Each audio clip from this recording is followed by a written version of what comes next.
Hello students, welcome to my channel. Today's topic is preparation of orange juice. Orange juice is a popular healthy drink. The processing of orange juice involves several stages. First, ripe oranges are harvested from the orchard and sent to the factory for processing. There, the fresh and juicy oranges are sorted out and the bad and rotten ones are removed. Then the good oranges are cleaned and washed well in water and crushed in a big crushing machine in order to extract juice from them.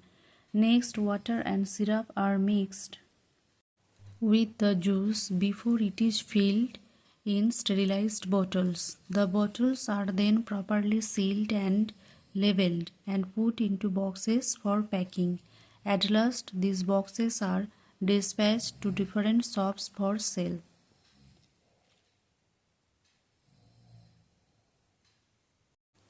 Thank you for watching. Please stay with me and like, share, subscribe.